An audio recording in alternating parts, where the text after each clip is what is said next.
So we are back, and with Peanut Gallery talking about an open-ended discussion regarding the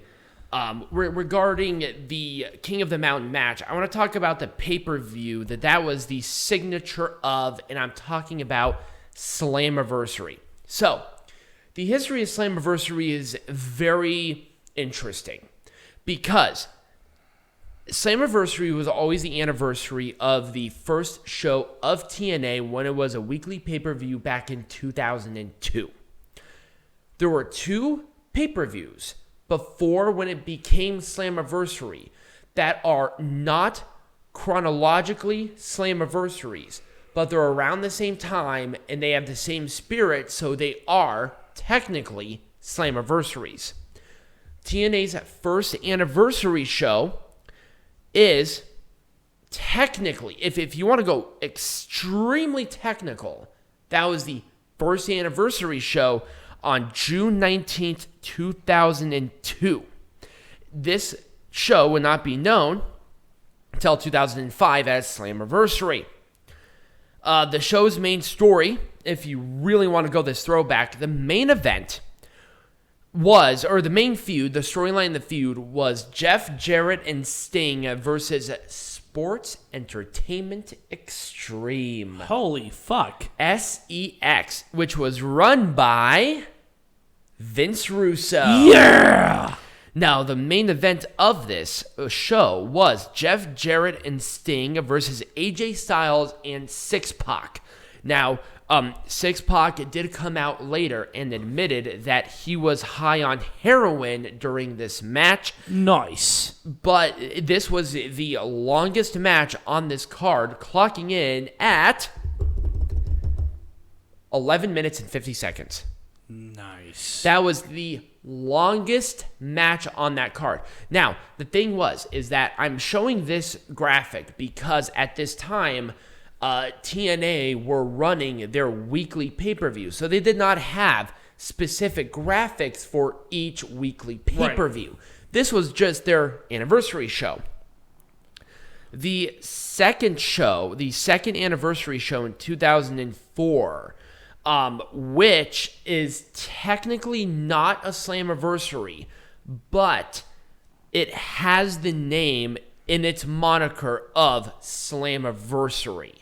So it was, and it wasn't a Slammiversary. It wasn't until later on in the lineage that they considered this Slammiversary 2004. So it was 2003 because the original show was on June 19th. They had one, I think it was like in June 15th of 2003. And then this is Slammiversary, or TNA's second anniversary show in 2004.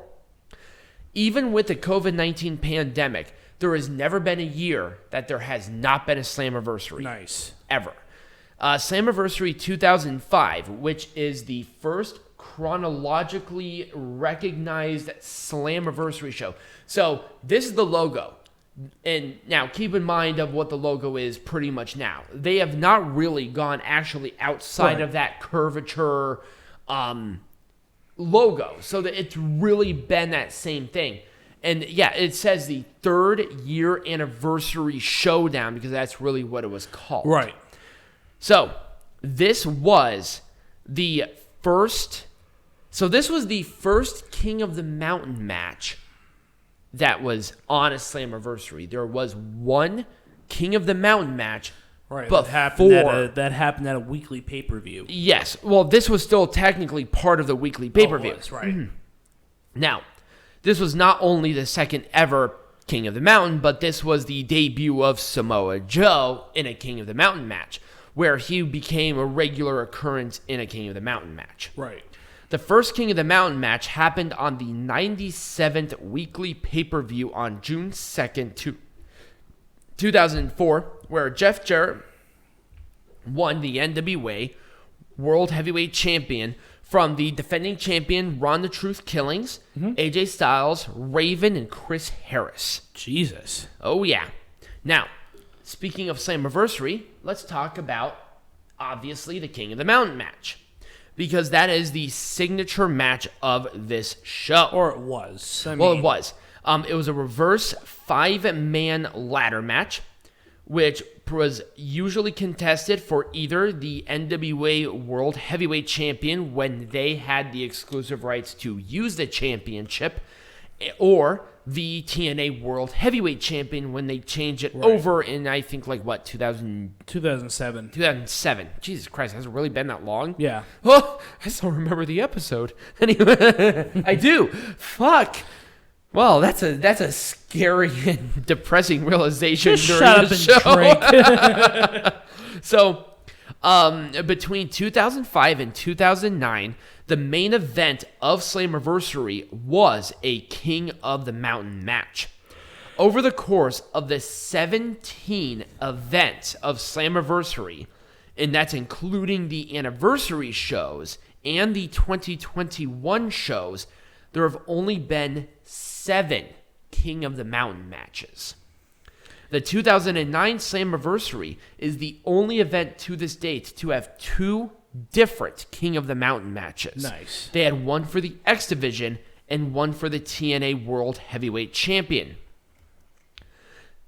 And obviously the match debuted on June 2nd, 2004, when they were still doing their weekly pay-per-views. And basically, this match was featured up until 2010's edition, where they kind of dropped it. And the match made its return in 2015 when they announced the TNA King of the Mountain champion. Now, at this time, Jeff Jarrett was back in the fold. Right.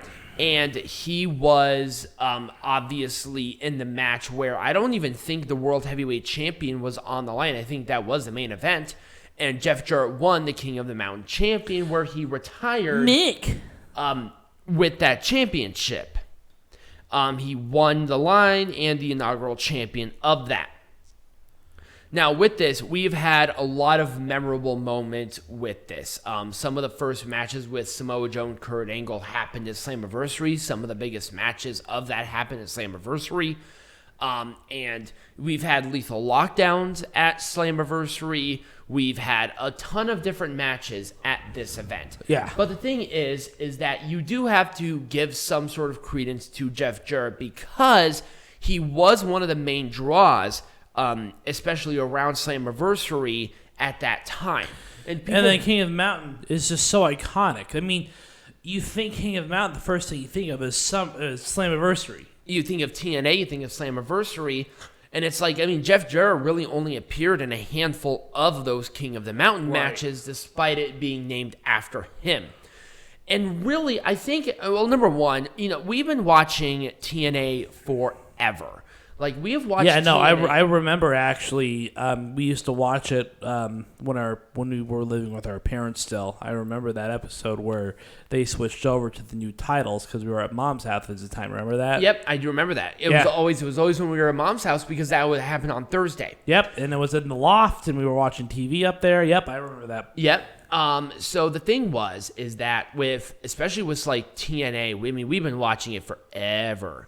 I mean, since like 2008? Actually, 6, 7. Yeah, it's been 6. I think my earliest episode I can remember is 2006. Yeah, 2006. I remember when Kurt Angle debuted. Yes. Into there. I remember. I think that was early 2007, if I'm not mistaken. I remember the big buildup between Sting and Jeff Jarrett, title versus career at that year's Bound for Glory it was Detroit technically. Yeah. But the thing is that it really happened here. It really happened at least in the lineage of Slammiversary. It did. And, with TNA, and especially now with Impact Wrestling still using the Slammiversary moniker, I can almost guarantee you we're going to see some more memorable moments. And with multiple companies being involved, we're definitely going to see more. But that's at least kind of like a brief little overview of that Slammiversary, a nice little trip down memory lane. And once again, I want to hear from you. What was your first Slammiversary experience? Did you ever go to one? Yeah. And what was the most memorable moment of your Slammiversary? Peanut Gallery, what was your most memorable moment of a Slammiversary? I don't remember Slammiversary from this past year, so I don't know. Right? Anyways, when we come back, we're going to discuss another event known for their ladder matches, and that's Money in the Bank 2021. We have a lot to talk about that, so stay tuned for that.